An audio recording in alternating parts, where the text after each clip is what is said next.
All tariff war with all. Trump ignites trade war against all. Literally slaps 20 tariffs on EU, 10% on Ukrainian, on penguins. No kidding.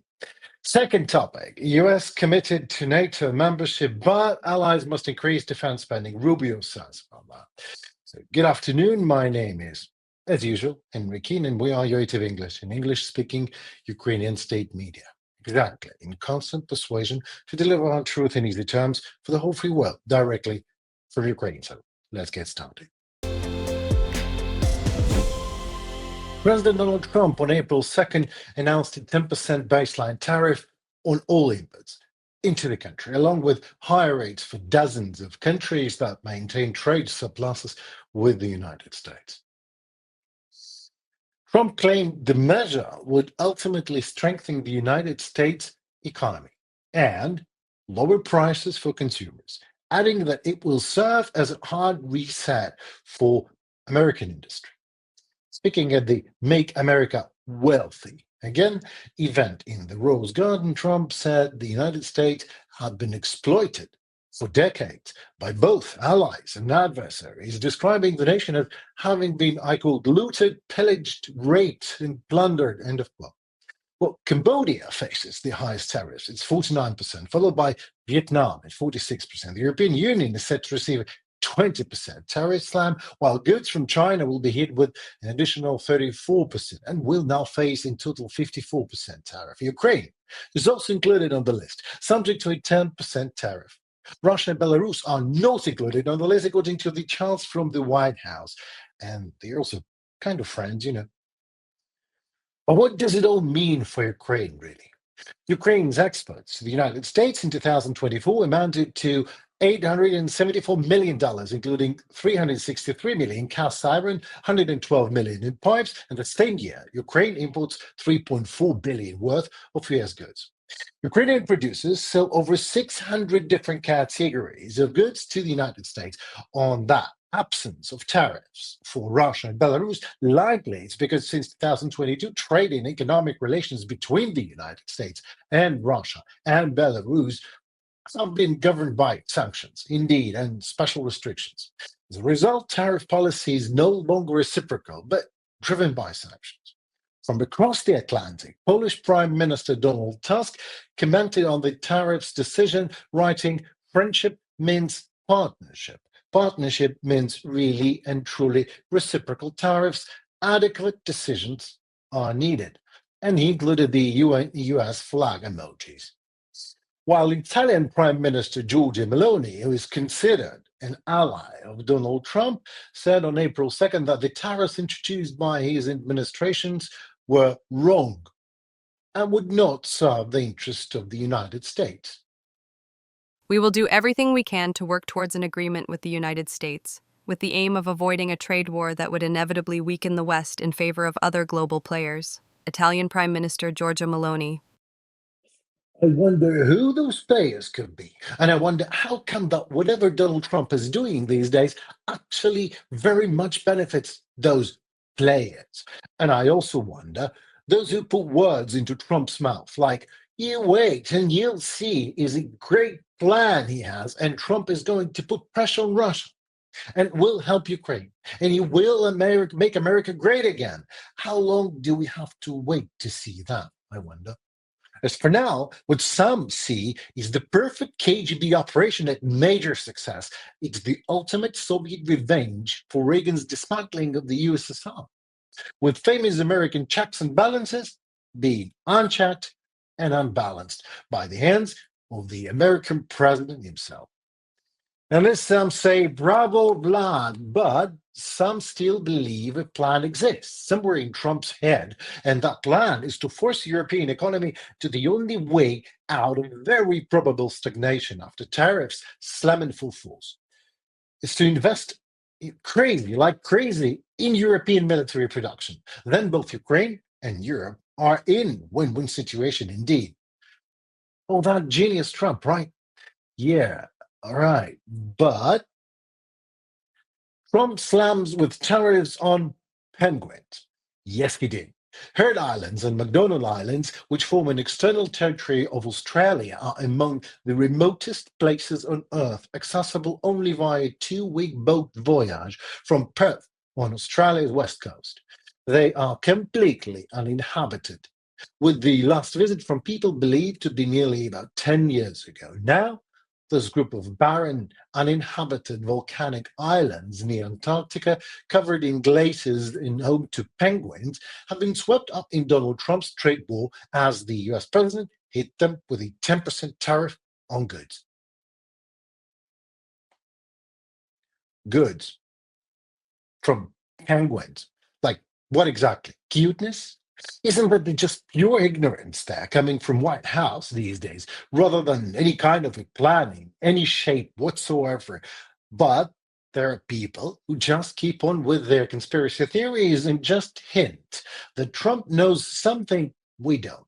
Maybe old McDonald had a farm on that glacier. And a farm is a business, right? And a business must pay. So whatever happens now, one thing is clear: penguins would have to pay. And that fact alone, actually, has already made America great again, even if just for fun. US President Donald Trump has made clear he supports NATO, and the US remains an active member of the alliance. Secretary of State Marco Rubio said that on April 3rd as NATO foreign ministers gather in Brussels.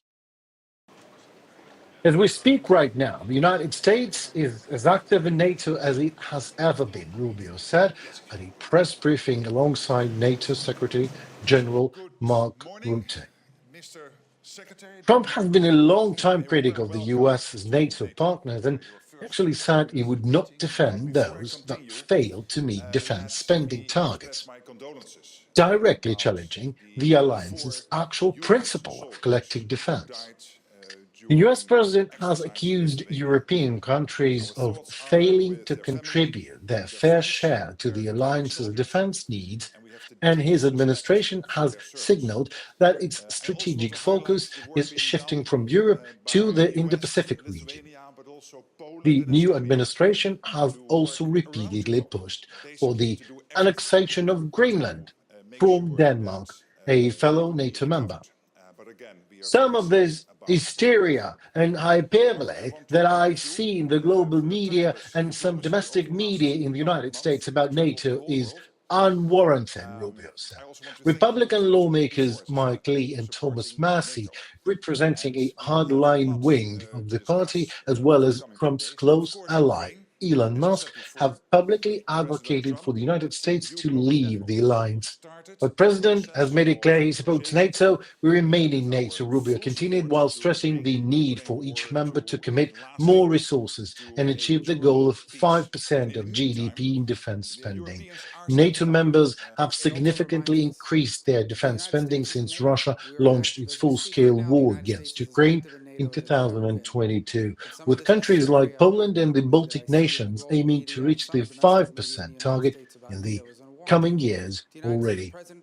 We want NATO to be more viable, and the only way NATO can get stronger and more viable is if our partners, the nation states that comprise this important alliance, have more capability, the US top diplomat added.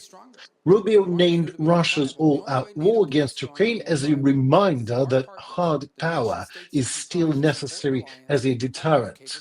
In doorstep comments ahead of the conference, Rutte warned that Russia would remain a threat to the alliance for many, many years to come, even if a peace deal in Ukraine is reached.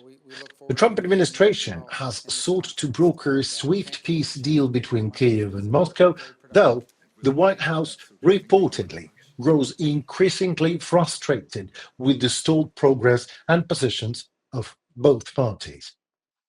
Wait, what? Did I just say with both parties? And the White House is reportedly frustrated with Ukraine? With what the White House is more frustrated, I wonder these days, with us didn't lay down and die when Putin invaded Ukraine? Or that we did not yet sign minerals deal, maybe calling a spade an act of extortion. Or maybe the White House is reportedly frustrated with Ukraine because we want our 20,000 children abducted by Russia back. Is the White House frustrated with Bucha, with Kryvyi Rih just days ago, where Russians continue to murder us Ukrainians in their genocidal war against Ukraine in particular and rule of law in general? Well, I am here to tell the White House that, yes, we are reportedly just as well quite frustrated with all the above mentioned.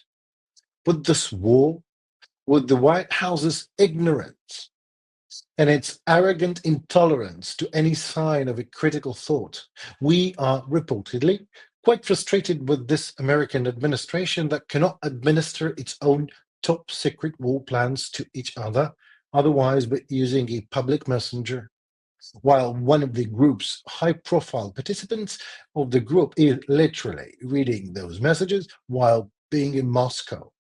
So yes, we are reportedly frustrated with all that, and with the absolute lack of proper education of this American administration, along with ethics, empathy, professionalism, for all that has been completely displaced with morbid Philistine populism and severe misunderstanding, miscalculation, and misdemeanors of theirs.